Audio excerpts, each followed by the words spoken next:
So folks, when I was in high school, I was a straight A student. I busted my ass because I knew that I really needed to get out of there. And I knew that I had to work really hard so that I could go to a good school so that I could get my way out of my hometown and into a better life. Yeah. So I busted my ass when I was in high school. And I used to get really, really pissed off that as a straight A student, somebody who was so dedicated to my studies, that I still had to carry a pass to go to the bathroom because of all the assholes who couldn't be trusted to go to the freaking bathroom and come back to class. That really bothered me, that we all had to be penalized based on the bad behavior of a select few. Well, you know what? It sure seems to me that the founding fathers didn't have that select few in mind when they came up with the rules for this country.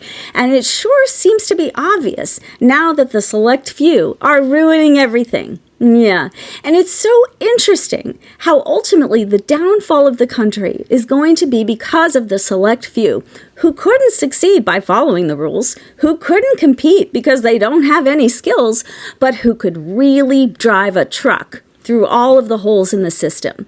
And that so many people are so comfortable with that and feel like that's leadership. Oh yeah, absolutely. Let's follow the guy who can break things. The guy who is the most dastardly. He's the best one for us. Because in the long run, you really have to be super cutthroat and you have to have no empathy and you have to be willing to kill the other guy with whatever nefarious means possible. Yeah, that's pretty damn depressing. In the long run, if you think about it, the downfall of America is going to be that the founding fathers operated on too much good faith. I mean, how sad is that?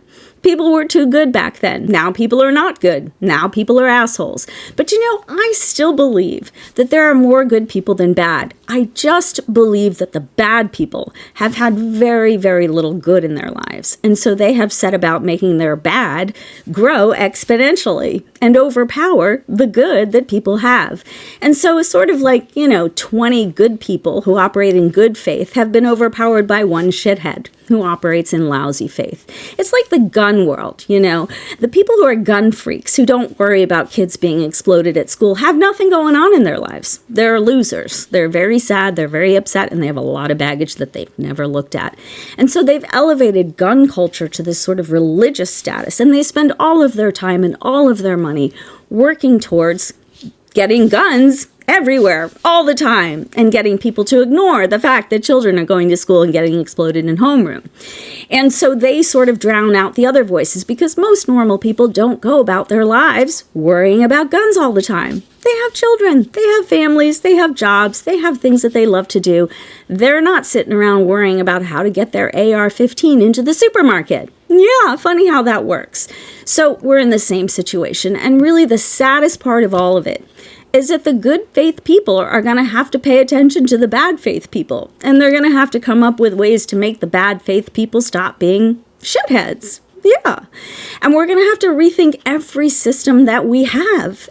And when we plan a set of rules, we're going to have to think through from the standpoint of the worst assholes that we've ever known to imagine what they could possibly do to knock down the system. How cynical is that? That any system that we have in our country is only as strong as the safeguards that we have against the biggest assholes who want to break every system. Boy, that is depressing, isn't it? That really is. And I guess that's a commentary on what happens in a country when you let the assholes run free and you don't pay attention to them. But really, whose job is that?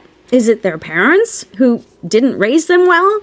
Is it the people around them who let them get away with assholery for so many years?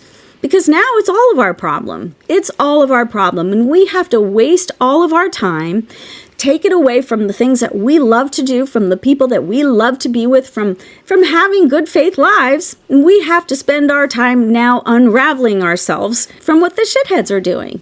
That is really, really depressing. And so you wonder, MAGA, why we have so much animosity towards you, why we have so little patience for you, why we think you guys are so damn insidious. It's because we can't live our lives because of you. It's because we can't follow our dreams because of you. Because now we have to backtrack and we have to worry about what the shitheads are doing. And we have to worry about putting in safeguards for shitheads. And we have to worry about protecting our systems from assholery. That's a waste of time for everybody. Yeah, you guys are doing that.